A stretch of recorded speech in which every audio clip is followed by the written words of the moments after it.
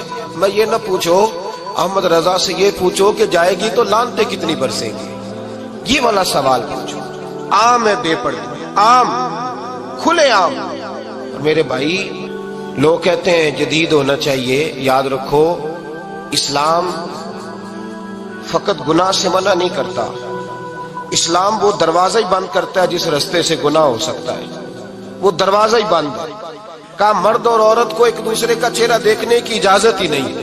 میرے رسول کریم صلی اللہ علیہ وسلم نے فرمایا زنا صرف مرد اور عورت کی خلوت صحیحہ کا نام تھوڑی ہے، فرمایا جس نے اپنی آنکھ کو گندا کیا وہ آنکھ کا زانی ہے، اور جس شخص نے اپنے کان سے بری بات سنی وہ کان کا بدکار ہے، اور محبوب فرماتے ہیں جس نے اپنے آنکھوں سے بری چیز کو دیکھا وہ آنکھ کا، اور جس نے بول کر لذت کا یہ سامان فراہم کیا وہ زبان کا زانی ہے، اسے بھی قیامت کے دن اسی طرح پوچھا جائے گا جس طرح زانی کو پوچھا جائے گا۔ میرے بھائی امت مسلمہ کا وقار میرے رسول کریم علیہ الصلوۃ والسلام کے غلاموں کے دلوں میں شرم و حیا بھر دیا گیا۔ علامہ واقدی کہتے ہیں حضرت سعد بن ابی وقاص نے مدائن فتح کیا۔ مدائن کا ایک شہر تھا، اس کی بڑی بڑی اونچی بلڈنگیں تھیں، جو آدمی بھی جاتا تھا وہ سب سے پہلے جس شہر کی کوئی چیز معروف ہوتی ہے لوگ اس کو دیکھتے ہیں۔ اونچی اونچی بلڈنگیں تھی، سب سے زیادہ اس شہر کے لوگوں نے اونچے مکانات اور زیادہ تعمیرات کر رکھی تھی۔ حضرت سعد بن ابی وقاص لشکر لے کے گزرے تو لشکر میں بوڑھے لوگ نہیں ہوتے، جوان لوگ ہوتے، توانا لوگ ہوتے، اور بڑے جیدار سپاہی تھے، 10,000 صحابہ کی جماعت تھی۔ حضرت سعد بن ابی وقاص امیر لشکر تھے۔ اب عیسائیوں نے ایک چال چلی، انہوں نے کہا مسلمان جب بازار سے گزریں گے لڑائی تو ہم ان کے ساتھ لڑ نہیں سکے، ہم وہ والا طریقہ اختیار کرتے ہیں کہ مسلمان قابو میں آ جائیں گے، ہم عورت کو بطور تیر کے استعمال کرتے ہیں، ہم اس کو بطور جال کے پھینکتے ہیں۔ کیا کیا؟ عورتوں کے ہاتھوں میں پھول دیے، پلیٹیں پکڑائیں، بلڈنگوں کی چھتوں پہ کھڑا کر دیا، فرمایا تم ان پر پھول پھینکنا، اگر 2-4 سپاہی بھی ہم اپنے قابو میں کرنے میں کامیاب ہو گئے تو دراڑ تو پڑ گئی نا، تم ان پر پھول پھینکنا۔ یہ دیکھیں رسم چلی کہاں سے، ہم نے اپنا لی ہے، چلی کہاں سے اور ہم نے اس کو اخذ کر لیا، رواج بن گیا۔ حضرت سعد بن ابی وقاص رضی اللہ تعالیٰ عنہ جب اس بازار سے گزرے تو آگے آگے امیر لشکر کا گھوڑا تھا، پیچھے 10,000 صحابہ گھوڑوں پہ بیٹھے ہیں۔ حضرت سعد بن ابی وقاص سے نظر اٹھا کے دیکھا تو عورتیں تو کھڑی ہیں، پھول لیے، کفر کی چال کو سمجھ گئے کہ یہ بے حیائی کا جال پھینک کے ملت کے جوانوں کے دلوں سے غیرت ایمانی چھیننا چاہتے ہیں، یہ مسلمانوں کے دلوں سے تقوی کی روشنی چھیننا چاہتے ہیں، یہ قرآن پاک کا سرور اور عبادت کا نور چھیننا چاہتے ہیں، یہ بے حیائی کا کلک لگا کے ان کے دلوں سے رسول اللہ کا درود چھیننا چاہتے ہیں، یہ محبت رسول کے سوتے خشک کرنا چاہتے ہیں۔ جب دیکھا تو فوری طور پہ گھوڑے پہ چڑھے اور جناب سعد نے قرآن پڑھنا شروع کر دیا، وَقُلْ لِلْمُؤْمِنِينَ يَغُضُّوا مِنْ أَبْصَارِهِمْ، کہا مومنو، تمہارے رب نے تمہارے نبی کی زبان سے تمہیں حکم دیا ہے کہ تم نے نظریں نیچی رکھنی ہے۔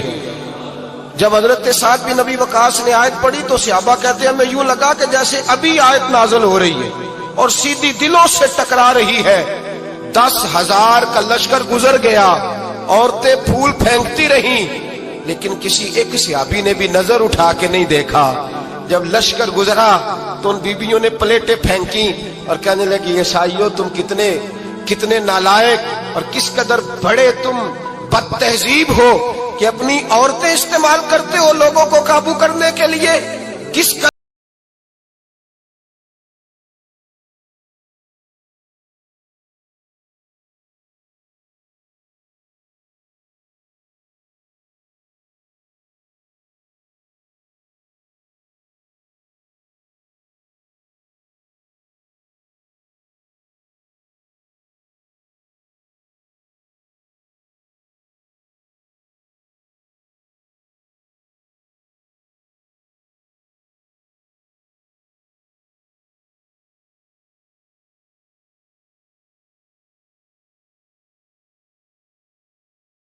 ہے کہ ہم دادے توجہ دیتی رہیں، انہوں نے پلٹ کے نہیں دیکھا، کہنے لگے تم جھوٹے ہو، اور جس رسول کے غلام اتنے اعلیٰ درجے کے پائے کے حیا والے ہیں وہ نبی کتنی شان والا ہوگا۔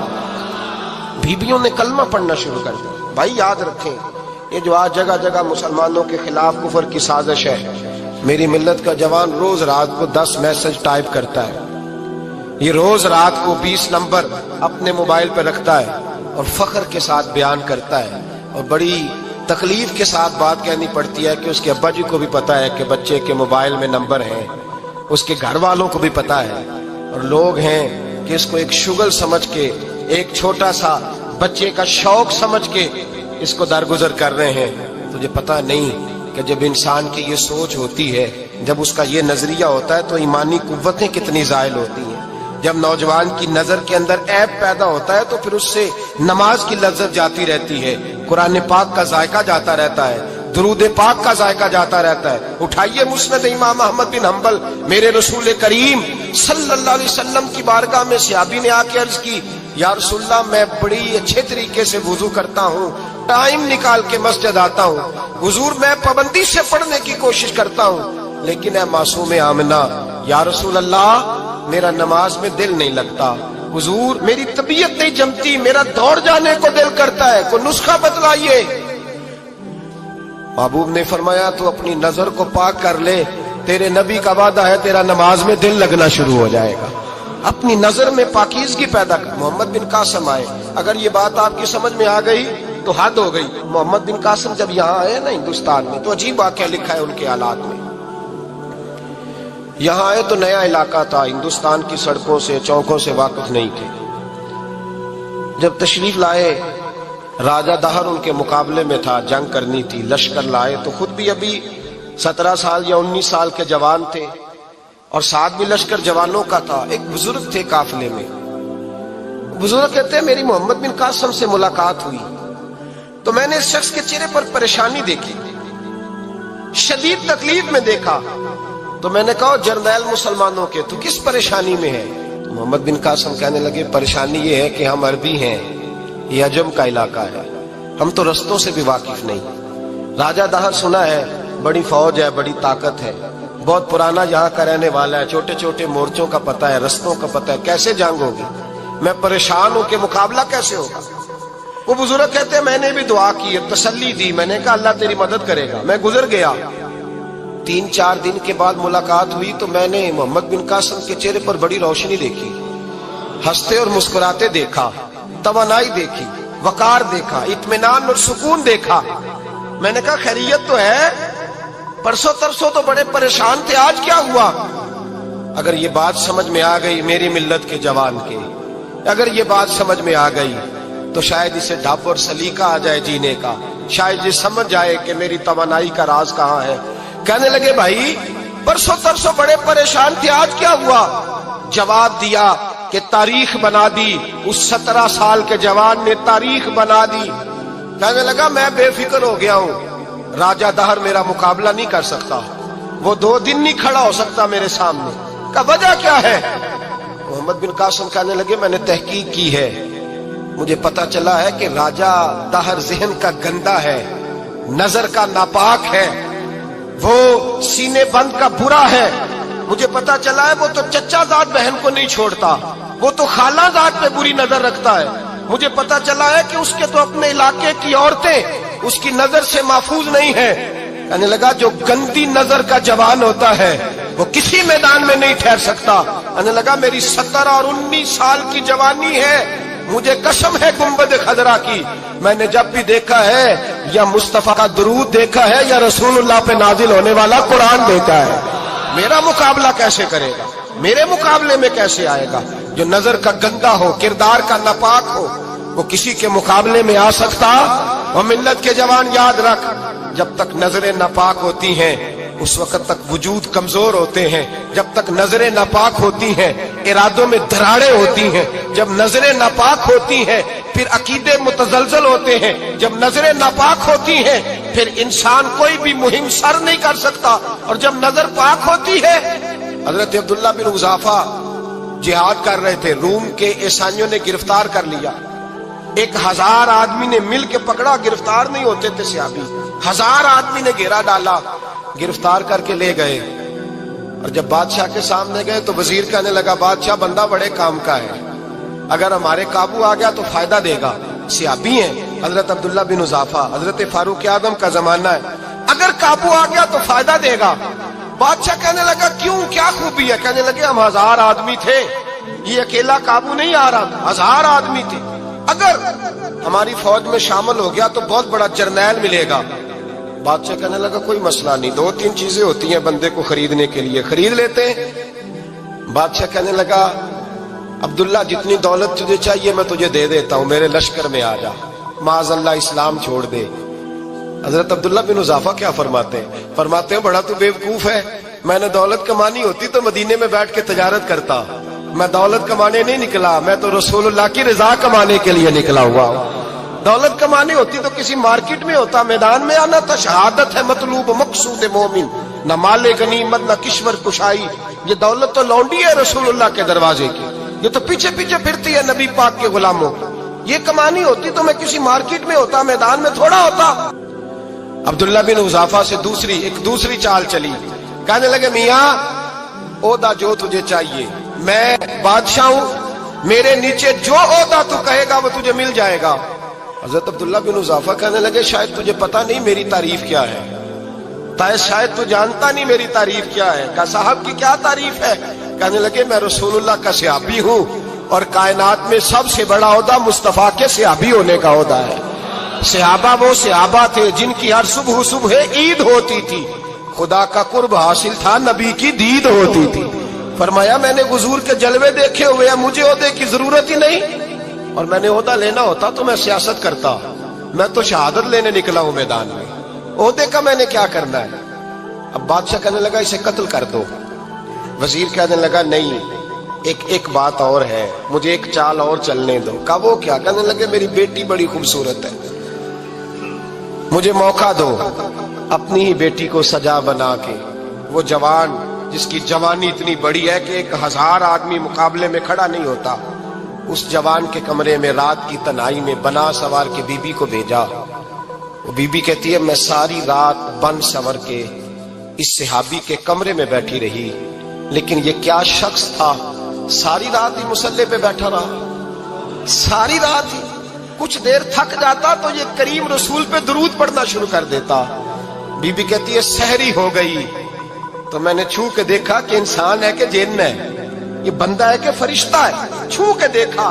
کہنے لگے پیچھے ہٹ جا، میں نے کہا میں نے تو سنا تھا تو 1000 کے مقابلے میں ہے، اور تو اتنا بے حس ہے کہ بنی سوری دلہن بیٹھی ہے، تو نے نظر نہیں کی؟ عبداللہ بن حذافہ، بی بی کہتی ہے نظر پھر نہیں اٹھائی، نظر پھر جھکی ہوئی ہے۔ کہنے لگے بی بی میں مجبور ہوں، اب میرے اوپر کوئی حسن نہیں چلتا، میں نے جلوہ والضحیٰ کا دیدار کیا ہوا ہے، اب میری نگاہوں میں جچتا نہیں کوئی، اس لیے کہ جیسے میرے سرکار ہے ایسا نہیں کوئی۔ کبھی بھی اب نہیں کسی کا میرے اوپر جادو چلتا، میں نے مصطفیٰ کو، اور کہا ذرا پیچھے ہٹ کے بیٹھ، مجھے میرے رسول نے غیر محرم سے بچنے کا حکم دیا ہے، ذرا پیچھے ہٹ کے بیٹھ، سحری کا وقت تھا۔ وہ بی بی کہتی ہے اس نوجوان کے جملے میرا سینہ چیر گئے، کلیجہ پھٹ گیا، چیخ نکلی، میں کفر کے عالم میں روئی۔ میں نے کہا مجھے بتا تو صحیح، آخر یہ جذبہ کہاں سے ملتا ہے؟ آخر یہ روشنی تو میں نے دیکھی نہیں، کہاں سے آتی ہے؟ ایک میرا باپ ہے جو بنا سور کے مجھے تیرے کمرے میں چھوڑ گیا، بتلا یہ کہاں سے کیف آتے ہیں؟ عبداللہ بن حذافہ کہنے لگے اگر کیف لینا ہے تو بھی میرے مصطفیٰ کا کلمہ پڑھ جا، آجا دروازہ رسول پہ جھک جا، مل جائے گا۔ سویرے دروازے پہ باپ آیا بیٹی سے رزلٹ لینے، دروازہ کھولا تو بیٹی نقاب پہنے باہر آئی۔ باپ کہنے لگا کیا بنا؟ کہنے لگی پیچھے ہٹ جا، تو غیر محرم ہے، کافر ہے، میں مسلمان ہوں۔ اس نے کہا کیا ہوا؟ کہنے لگی تیرے جیسے کو باپ کہوں، تیرے جیسے کو جو مجھے استعمال کر رہا تھا؟ میں تجھے باپ نہیں مانتی، میں اب رسول والی ہو گئی ہوں، میں حضرت فاطمہ کی کنیزہ ہو گئی ہوں، میں اب نبی کریم کی خادمہ ہوں، خبردار میرے قریب نہ آنا۔ یہ دعو بھی ناکام ہوا۔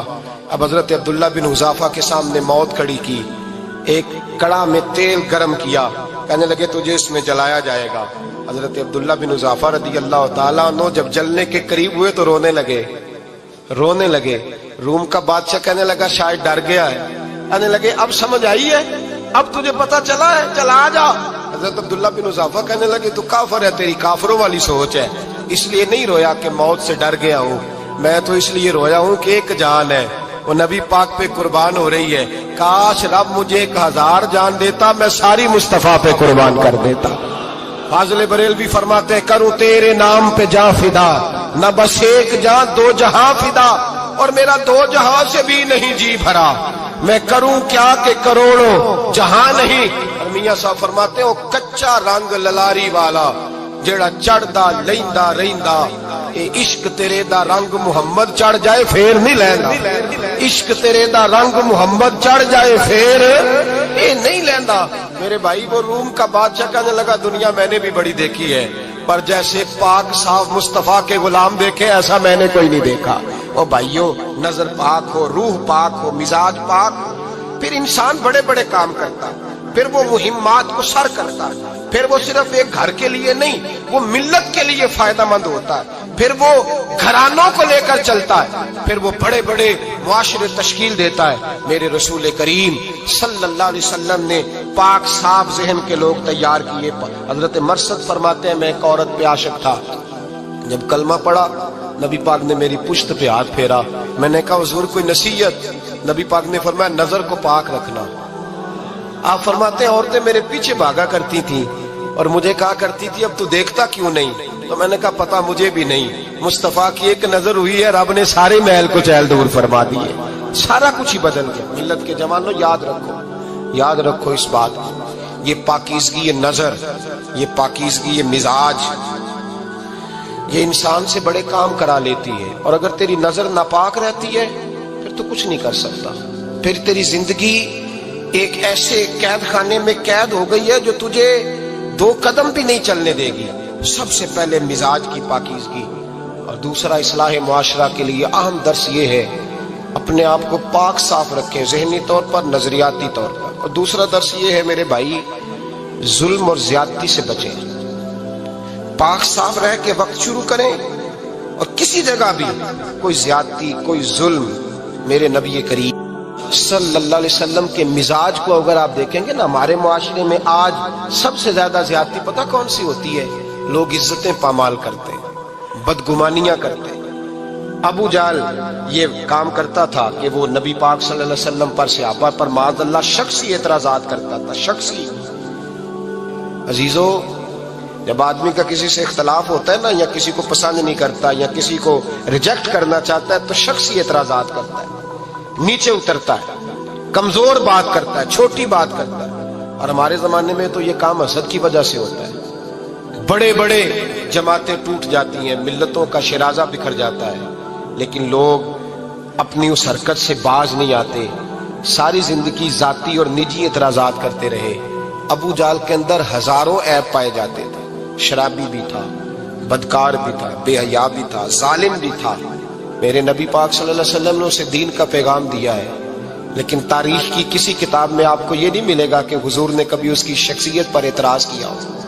یہ فرمایا ہے کہ بڑا فرعون ہے اس امت کا، لیکن نیچے اتر کر کبھی اس کی ذاتی اور شخصی زندگی پر کوئی زیادتی صحابہ کی طرف سے اور نبی پاک کی طرف سے، بہت بڑی بات سمجھا رہا ہوں اگر آپ کی سمجھ میں آئے تو، ہم ذاتیات پر اترتے، ذات پر اتر کر زیادتی کرتے، ذات پر۔ ہمارا اب ظلم نجی سطح سے شروع ہو رہا ہے اور پوری ملت کو لپیٹ میں لے رہا ہے۔ پوری ملت چھوٹی چھوٹی زیادتیاں ہیں جو پورے معاشرے کو اپنی لپیٹ میں لیتی ہیں۔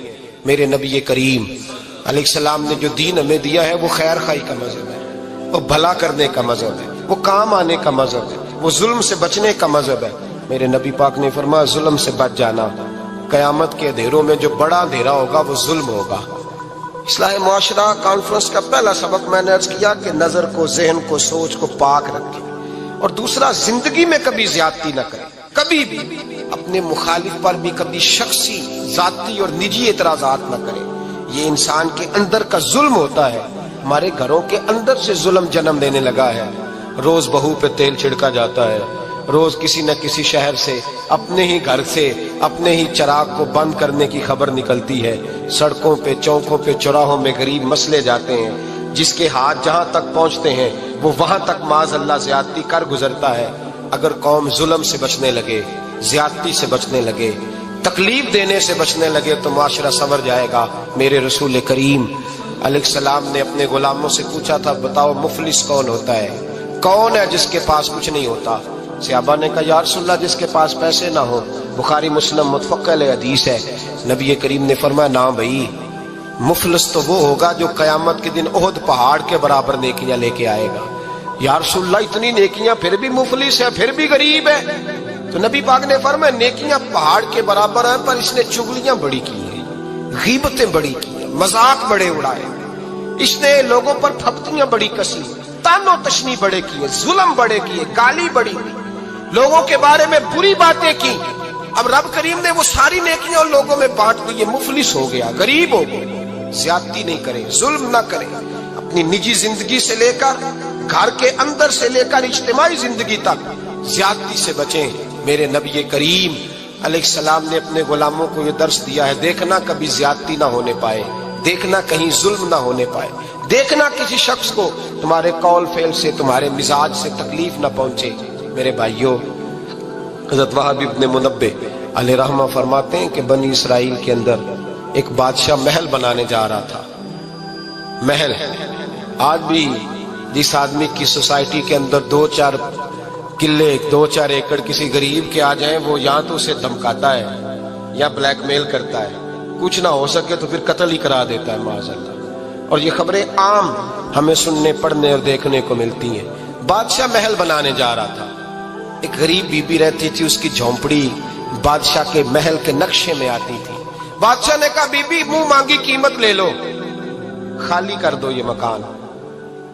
بزرگوں کو اپنے جھونپڑیوں سے بڑی دلچسپی ہوتی ہے، بچے سوسائٹیوں میں چلے جاتے ہیں، ابا جی کہتے ہیں مجھے گاؤں میں رہنے دیں، میرا یہی دل لگتا ہے، مجھے اس گھر سے دلچسپی ہو گئی۔ اماں کہنے لگی بادشاہ میں یہاں بیاہ کے آئی تھی، خامد انتقال کر گیا، اولاد اللہ نے دی نہیں، میں پکا ہوا پھالوں، گر جاؤں گی تو تیرا ہی ہے، لیکن مجھے اس آشیانے میں رہنے دے، یہ گھونسلہ میں نے تنکا تنکا کر کے بنایا ہے، مجھے رہنے دے، نہ مجھے نکال۔ کہنے لگا میرا نقشہ خراب ہوتا ہے۔ بی بی سارا دن مکان میں بیٹھی رہتی کہ میری جھونپڑی ٹوٹ نہ جائے، ظالم کی نظر میں آ گئی ہے کہیں میرا یہ آرزوؤں کا محل چکنا چور نہ ہو جائے، سارا دن ڈیوٹی کرتی۔ بادشاہ نے بھی 2-4 سپاہی کھڑے کر دیے، جب گھر سے نکلے تو بلڈوز کر دینا، مکان کو گرا دینا۔ وہ خاتون کتنی دن بندہ بیٹھ سکتا ہے؟ ایک دن سر شام گھر سے نکلی، 2-1 گھنٹے کے بعد واپس آئی تو مکان گر گیا تھا، دیوار بن گئی تھی۔ حضرت وہب ابن منبہ فرماتے ہیں بس اس نے دعا کی تو رب کریم نے وہ شہر سارا تباہ کر دیا۔ اس بی بی نے 2 جملے کہے تو الٹ پلٹ دیا وہ سارا شہر۔ میرے نبی کریم علیہ السلام نے فرمایا جب مظلوم کے ہاتھ دعا کے لیے اٹھتے ہیں تو عرش کا مالک آسمان سے کہتا ہے کھول دے سارے دروازے، اس کے بیچ کوئی پردہ نہیں رہنا چاہیے، آنے دے، مظلوم ہے، اس پر ظلم ہوا ہے، ظلم ہوا ہے۔ لوگ کہتے ہیں میں بے چین رہتا ہوں، صاحب